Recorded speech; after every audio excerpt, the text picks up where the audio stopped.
श्री स्वामी समर्थ श्रावणी रेसिपीमध्ये तुमचं स्वागत आहे। तर इथे मी श्रावण महिन्यामध्ये गोड असं काहीतरी म्हणून तिळाच्या पोळ्या केलेल्या आहेत। अशा पद्धतीने बघा किती छान अशा नरम सुत आहेत आणि 4-5 दिवस काहीच होत नाही या पोळ्याला। अशा पद्धतीने मी तुम्हाला बनवून दाखवणार आहे। चला तर मग वेळ न घालवता लगेच रेसिपीला सुरुवात करूया। आज करूया तिळाच्या पोळ्या। इथे 4 वाट्या तीळ घेतलेले आहेत। आता हे स्वच्छ करून घेतलेले आहेत, भाजून घ्यायचे आपल्याला। गॅसवर कढई गरम करायला ठेवलेली आहे। आता हे तीळ भाजून घेऊया। चटचट उडेपर्यंत हे तीळ भाजून घ्यायचे। बघा इथे तीळ छान उडायला लागलेले आहेत, म्हणजे तीळ छान भाजत आलेले आहेत आपले। अगदी पटकन असे 2 ते 3 मिनिट तीळ इथे छान भाजून झालेले आहेत। एका परातीमध्ये थंड करून घेऊया।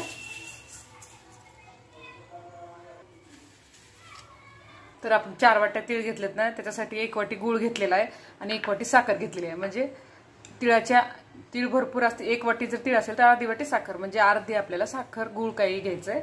त्याचं 1 वाटी गूळ 1 वाटी साखर, म्हणजे 4 वाट्याला मी ते 2 वाट्या घेतलेला आहे। आणि मी गव्हाचं पीठ आधीच चुरून ठेवलेलं आहे, म्हणजे छान भिजल्या जातं म्हणून। थोडंसं मीठ टाकून रेग्युलर सारखं पीठ चुरून घ्यायचं। तीळ थंड झालेले आहेत, आता मिक्सरमध्ये बारीक करून घ्यायचं। इथं मिक्सरचं भांडं घेतलेलं आहे। आता हे तीळ टाकून घेऊया।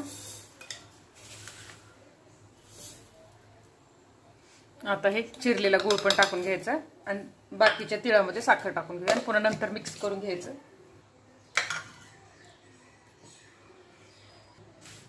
आता राहिलेले तीळ पण याच्यात टाकून साखर टाकून याला पण दळून घेऊया। जर तुम्हाला कमी गोड आवडत असेल ना तर गोड कमी करू शकता।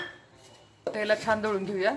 आता हे दोन्ही आपण मिक्स करून घेऊया, गुळाचं आणि साखरेचं। जर तुम्हाला नुसती साखर आवडत असेल साखर टाका, गुळ आवडत असेल तर गुळ पण टाका।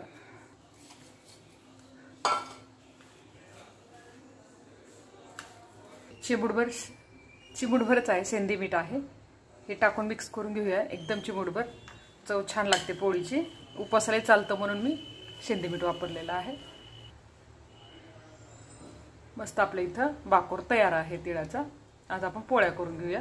एकदम अर्धा चमचा किंचित दूध शिंपडायचं जर पोळीच्या बाहेर कूट येत असेल तर, आणि ते असं गोळा करून आपल्याला पोळीत भरायचे पूर्णासारखा। इथं मी असे 2 भाग केलेले आहे। याच्यावर थोडंसं दूध टाकणार आहे मी इथं।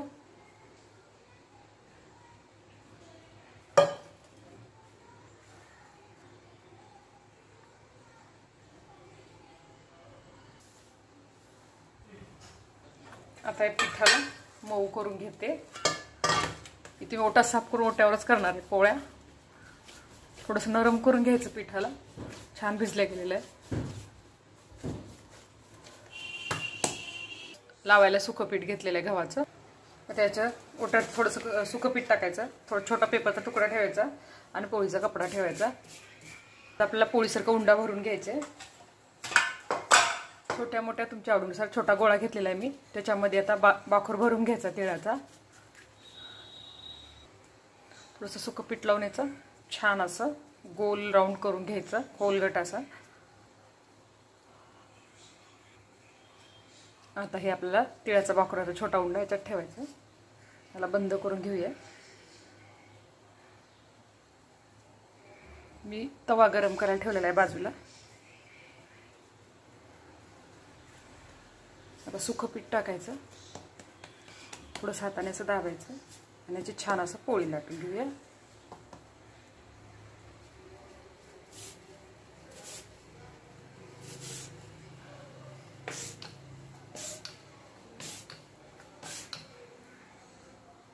ही तिळाची पोळी छान मी लाटून घेतलेली। आता तूप किंवा तेल लावून भाजून घ्यायचं। छान इथे तवा गरम झालेला आहे, तव्यावरती थोडंसं तेल टाकूया। एक छोटा पिठाचा गोळा घ्यायचा आणि मस्त असं फिरून घ्यायचं सगळीकडे तेल, म्हणजे पोळी चिटकणार नाही तव्याला। आता ही पोळी गरम तव्यावर टाकायची। खालचा भाग भाजला की पोळी अशी पलटून घ्यायची। आता खरपूस असं तेल लावून पोळी भाजून घ्यायची। बघा किती छान फुगायला लागलेली आहे पोळी। खालचा पूर्ण भाग असा फिरू फिरू भाजून घ्यायचा आणि मग असं पलटून घ्यायची। सुंदर अशी आपली तिळाची पोळी तयार आहे। अशा पद्धतीने मी सगळ्या पोळ्या बनवून घेणार आहे।